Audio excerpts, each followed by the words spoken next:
하나님의 말씀은 사도행전 10장 34절부터 43절까지의 말씀을 보겠습니다. 제가 가지고 있는 성경은 신약성경 206페이지에 있습니다. 사도행전 10장 34절부터 43절까지의 말씀을 제가 봉독을 하겠습니다. 베드로가 입을 열어 말하되 내가 참으로 하나님은 사람의 외모를 보지 아니하시고 각 나라 중 하나님을 경외하며 의를 행하는 사람은 다 받으시는 줄 깨달았도다. 만유의 주 되신 예수 그리스도로 말미암아 화평의 복음을 전하사 이스라엘 자손들에게 보내신 말씀 곧 요한이 그 세례를 반포한 후에 갈릴리에서 시작하여 온 유대에 두루 전파된 그것을 너희도 알거니와 하나님이 나사렛 예수에게 성령과 능력을 기름 붓듯 하셨음에 그가 두루 다니시며 선한 일을 행하시고 마귀에게 눌린 모든 사람을 고치셨으니 이는 하나님이 함께 하셨습니다. 우리는 유대인의 땅과 예루살렘에서 그가 행하신 모든 일의 증인이라. 그를 그들이 나무에 달아 죽였으나 하나님이 사흘 만에 다시 살리사 나타내시되 모든 백성에게 하신 것이 아니요 오직 미리 택하신 증인 곧 죽은 자 가운데서 부활하신 후 그를 모시고 음식을 먹은 우리에게 하신 것이라. 우리에게 명하사 백성에게 전도하되 하나님이 살아있는 자와 죽은 자의 재판장으로 정하신 자가 곧 이 사람인 것을 증언하게 하셨고 그에 대하여 모든 선지자도 증언하되 그를 믿는 사람들이 다 그의 이름을 힘입어 죄 사함을 받는다 하였느니라. 아멘. 유명한 신학자 칼 바르트가 부활절과 성탄절의 설교는 짧을수록 좋다고 합니다. 예수님이 부활하셨는데 사실 어떤 말이 더 필요하겠습니까? 예수님이 부활하셨습니다. 할렐루야 아멘 이렇게 하고 설교를 끝내면 좋겠지만 그래도 우리는 예수님의 가장 수제자였던 이 베드로가 예수님의 부활을 어떻게 증언하고 있는지를 예수님의 부활을 증언하는 베드로라는 제목으로 말씀을 전하도록 하겠습니다. 주후 6세기에 로마의 황제 유스티니아누스 2세는 바티칸에 십자가를 만들어서 기증을 했습니다. 그 십자가는 금으로 만들어졌고 아주 귀한 석재로 이렇게 겉을 두른 것이었습니다. 값을 매길 수 없을 만큼 아주 값지고 귀한 십자가였습니다.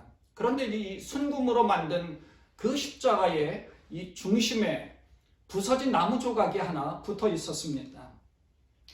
그렇게 보석으로 장식된 그 십자가의 중심에 그 나무 조각이 붙어 있는 것이 사실 어울리지 않는 것처럼 보였지만 이 유스티니아누스 황제는 그 나무 조각이 예수님이 십자가에 매달렸을 때의 그 십자가라고 믿었기 때문에 그 값지고 화려한 십자가의 중심에 나무 조각을 붙여 놓은 것이라고 합니다. 하지만 그 나무 조각이 정말 예수님이 돌아가신 후 600년이나 지났는데 정말 그 십자가의 나무인지는 확인할 방법은 없습니다. 그 나무 조각이 정말 예수님이 매달리신 그런 십자가였다면 대단한 나무 조각이기는 하겠죠. 하지만 그 나무 조각이 있다고 해서 그 나무 조각으로 인해서 그 십자가가 더 효력을 발생한다든지 더 거룩해진다든지 하는 건 아닙니다. 예수님의 십자가 나무이든지 예수님의 시신을 감쌌던 그런 세마포였든지 이 세상에 존재하는 것은 우리 것이 있다고 하더라도 세상에 존재하는 것으로 우리가 거룩해진다든지 더 믿음이 강해지는 것은 사실 아닙니다. 모세의 율법이 중요한 것이지 모세가 중요한 것이 아니거든요. 또 예수님의 십자가는 모세의 율법을 완성하였기 때문에 예수님의 십자가를 바라보는 것이 모세의 율법보다는 사실은 더 중요한 것입니다. 예수님의 이 십자가를 통해서 부활의 영광이 이루어졌고 그 영광을 우리에게 허락해 주셨습니다. 할렐루야 아멘. 여러분은 아마도 기독교에서 가장 중요한 이 부활주일에 성전에 모이지 못하고 있다는 사실에 굉장한 아쉬움을 가지고 계실 겁니다. 예수님의 십자가보다 예수님이 중요한 것처럼 우리가 지금 교회라는 성전 예배를 하지 못하는 부활주일의 예배지만 중요한 것은 부활의 주님, 살아계신 그 하나님이 여러분과 저와 함께 계시다는 사실입니다. 제가 있는 이곳이나 여러분이 예배하는 그곳이나 하나님이 함께 하고 계시다는 것이 더 중요하다는 것입니다. 부활주일에는 다시 성전에 모여 예배할 수 있지 않을까, 사실 전에는 그렇게 생각했었습니다. 하지만 이달 말 아니면 다음 달까지도 성전에 모여서 예배하는 것은 쉽지 않을 것 같습니다. 또 다음 달에 모인다 하더라도 이 코로나19로 인해서 저희의 삶이나 신앙생활은 굉장한 변화를 가져올 것으로 생각을 합니다. 일전에도 여호와 삼마의 하나님을 말씀드린 것처럼 예루살렘 성전이 파괴되고 바벨론 포로기에 접어든 이스라엘 백성들의 삶과 신앙은 완전히 바뀌었거든요. 항상 성전 제사 중심의 그 율법적인 삶을 살았던 그들은 자신들의 죄로 인해서 나라가 망하고 성전이 파괴되었다고 생각해서 그들은 하나님 중심적으로 살려고 노력했고요. 성전 제사 중심의 신앙은 하나님의 말씀과 기도 중심의 신앙으로 바뀌었습니다. 그래서 성전보다는 회당에 모여서 말씀 교육과 기도에 신경을 많이 쓴 겁니다. 우리는 지금 바벨론 포로기와 같은 그런 상황을 맞이했습니다. 회당이 야훼 신앙으로 무장시켜 준 것처럼 우리도 말씀 묵상하는 것과 일상생활의 기도 중심으로 무장해야 할 것입니다. 제사장 중심의 신앙에서 말씀 중심으로 변화된 것처럼 우리도 건물 교회에서 모이지 못해도 가정에서 개인적으로 말씀 묵상과 기도로 더욱 신앙적으로 단단해진다면 코로나 바이러스로 우리의 신앙이 무너지는 것이 아니라 더욱 단단해지는 것입니다. 바벨론 포로기에서 회당을 통해서 말씀 교육이 시작이 되면서 2500년이나 지난 지금까지도 유대인들의 이 야훼 신앙이 유지된 것이 바로 그런 이유인 것입니다. 말씀과 기도로 개인적인 신앙의 성숙도를 이루어 가시기를 주님의 이름으로 축원을 드립니다. 오늘 본문의 말씀은 이방인을 대상으로 한 이 베드로의 첫 선포입니다. 가이사랴에 있는 고넬료의 집에서 이루어진 이 설교를 듣는 사람은 유대인이 아닌 이방인들이었습니다.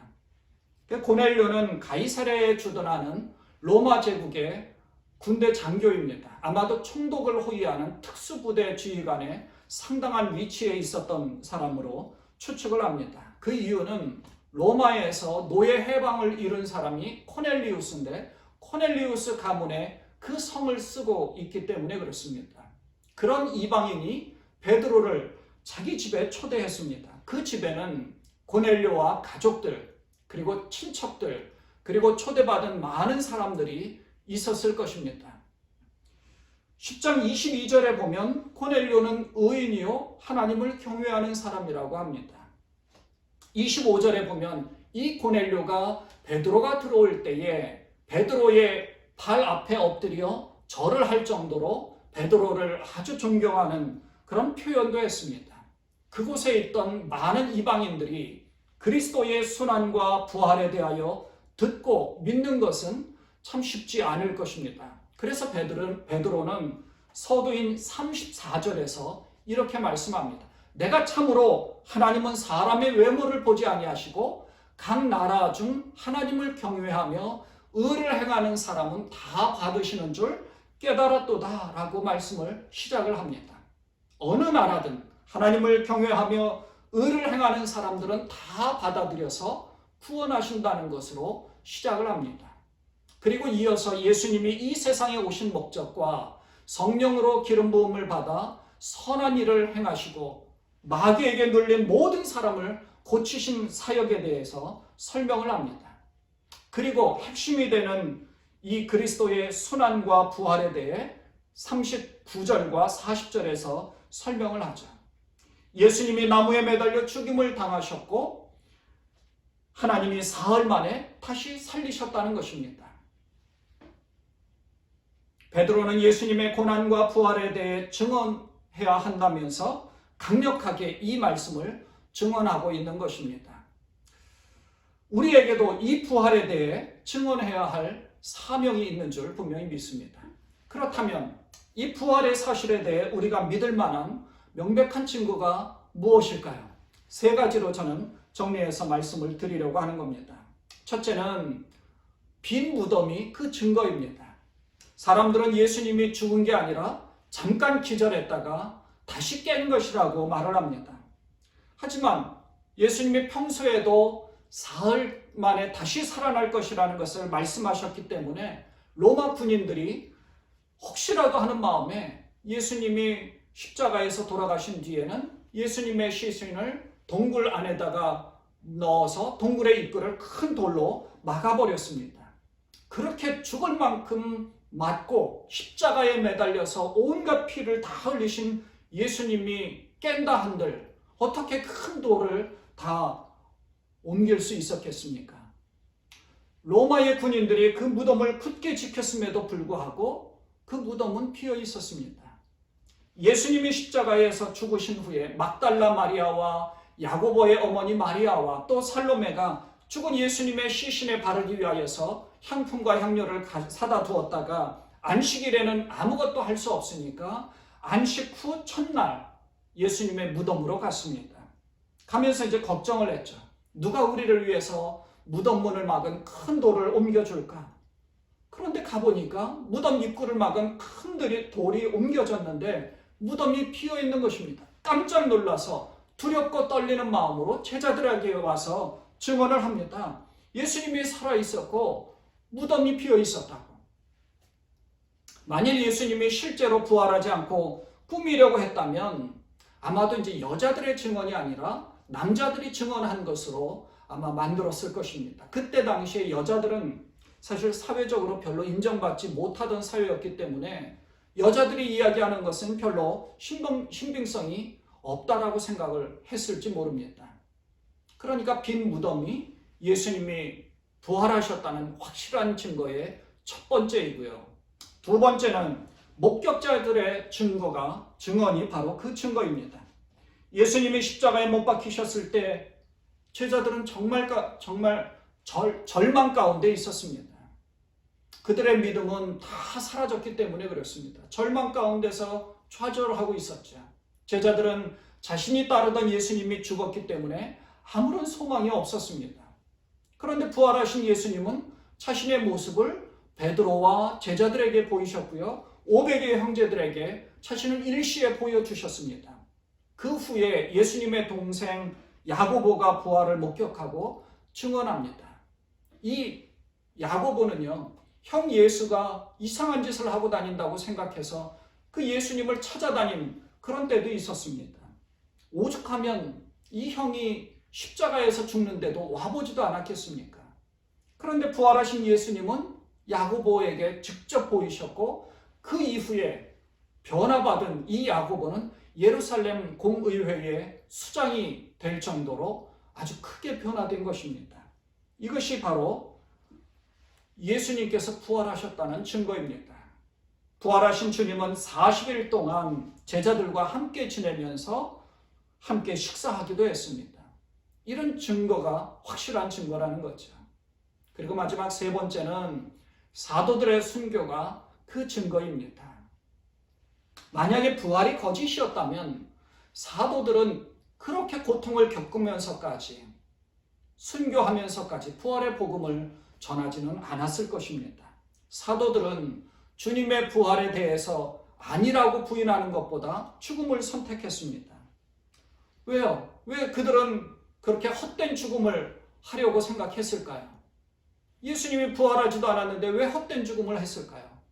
그들은요, 예수님이 정말 부활했기 때문에 이것이 헛된 죽음이 아니라고 생각을 확신하고 있었다는 겁니다. 헛된 죽음이 아닙니다. 정말 예수님이 부활하셨다라고 강력하게 자기의 죽음을 내놓고라도 자기는 부활할 수 있다는 가능성이 분명히 있다고 믿었기 때문에 그렇습니다. 제자들은 모두가 다 이것을 믿었던 것이죠. 사도들은 주님의 부활에 대해서 아주 강력하게 증거합니다.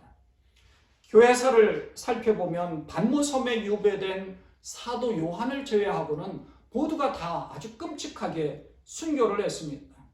이유는 사도들이 그리스도의 죽음에서부터 부활한 사실을 직접 목격했고 자기들도 부활할 수 있다는 사실을 믿기 때문이라는 거죠. 베드로는요, 심한 채찍질을 당하고 거꾸로 십자가에 못 박혀 죽었습니다. 안드레는요, X자 모양의 십자가에 못 박혀 죽었고요. 세베대의 아들 야고보와 마태, 그리고 사도 바울도 목이 잘리는 참수를 당했습니다. 빌립은요, 채찍질을 당하고 십자가에 못 박혔고요. 바돌로메는 이 온몸에 이 피부를 다 벗기고 십자가에 못 박아 죽였다고 합니다.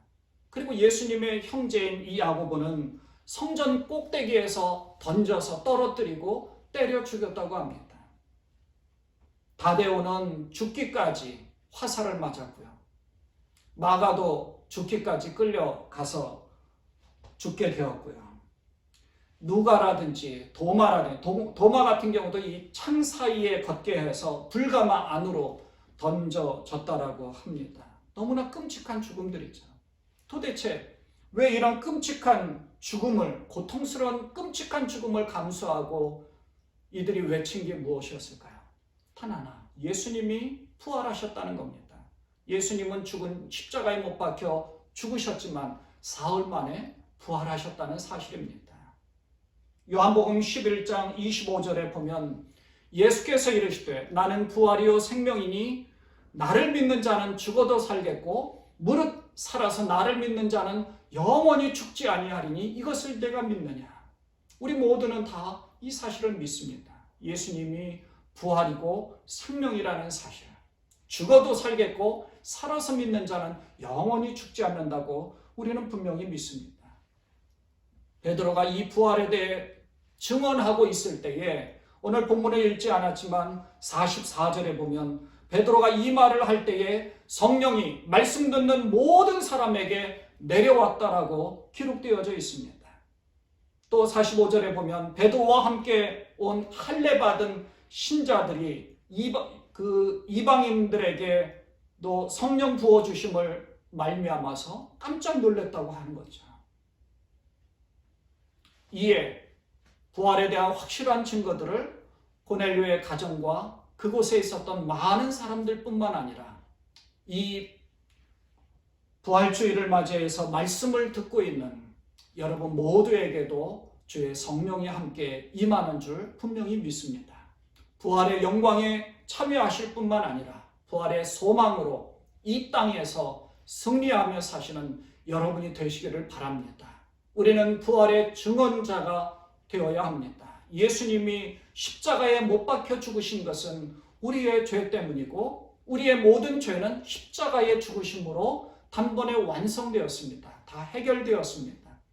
그리고 예수님이 십자가에서 죽으신 지 사흘 만에 부활하심으로 인해서 우리에게는 부활의 소망을 주셨습니다. 제자들이 순교하면서까지 그 부활의 소식을 증언한 것과 같이 우리도 역시 정말 예수님이 부활하셨기 때문에 부활하신 그 소망 그것으로 이 땅 가운데서 당당하게 살아갈 수가 있고 정말 담대하게 이 땅에서 그리스도와 함께 살아갈 수 있는 줄 믿습니다. 사랑하는 여러분, 부활주일입니다. 두렵고 떨리는 마음도 있고 불안한 마음도 있습니다. 그러나 우리가 손을 잘 씻고 사회적 거리를 두게 하면서 전염병에 걸리지 않는 가운데서 정말 예수님께서 우리에게 부활의 소망을 준 그 소망을 가지고 하나님 말씀을 묵상하면서 기도하면서 정말 하나님께서 이 모든 상황들을 정리하여서 하나님 우리가 이 부활의 소망을 가지고 부활의 확실한 증언자가 되어서 하나님의 말씀을 베드로와 같이 증언할 수 있기를 소망합니다. 그렇게 기도하는 우리가 되어야 할 것입니다. 부활하신 예수님이 여러분과 함께 하십니다. 부활하신 예수님이 우리 교회에 계십니다. 부활하신 예수님이 우리의 조국과 우리가 살고 있는 이 미국과 함께 하십니다. 온 세계에 그리스도를 믿는 이 고넬료와 같은 이방인들도 하나님께서 받아주시고 그리고 성령을 내려주신 것 같이 온 세계에 그리스도의 부활하심이 다 증거되어지고 그들 모두가 다 부활의 소망을 갖게 되도록 우리 주님께서 이끌어 주실 것입니다. 부활하신 예수님과 함께 승리하시는 여러분 모두가 되시기를 바랍니다. 할렐루야! 하나님께서 우리에게 소망을 주십니다. 기도하겠습니다. 하나님 아버지, 우리에게 부활의 소망을 허락하며 이 부활주의를 맞이할 수 있도록 도와주심을 감사드립니다. 하나님, 우리에게 부활의 소망을 주셨을 뿐만 아니라 부활로 인하여서 두렵고 떨리는 마음, 불안한 마음들을 강하고 담대하게 승리의 마음들로 바꾸어 주심도 또한 감사를 드립니다. 베드로가 고넬료의 집에서 말씀 증거할 때에 성령이 임한 것과 같이 부활의 예수 그리스도를 증언하는 그 자리에 성령이 임함과 같이 하나님, 우리의 처소에서 우리의 각 가정에서 부활하신 예수 그리스도와 더불어서 살아갈 때에 또 하나님 말씀을 묵상할 때에 하나님 앞에 간절하게 기도할 때에 하나님 아버지, 주께서 도와주셔서 그 모든 하나님 두려움과 걱정하는 마음, 근심하는 마음이 사라지게 하시고 성령이 임하여서 강하고 담대해질 수 있도록 주께서 도와주시옵소서. 하나님 아버지, 우리 모두에게 부활의 확실한 증언자가 된 베드로와 같이 하나님, 우리도 주님의 말씀으로 인하여 승리하며 예수 그리스도의 부활을 증언할 수 있는 참된 증언자, 참된 주님의 제자의 삶을 살아갈 수 있도록 우리를 붙잡아 주옵소서. 이 부활주의를 주님 앞에 올려드리오며 우리 주님 예수 그리스도의 이름으로 감사하며 기도드리옵나이다. 아멘.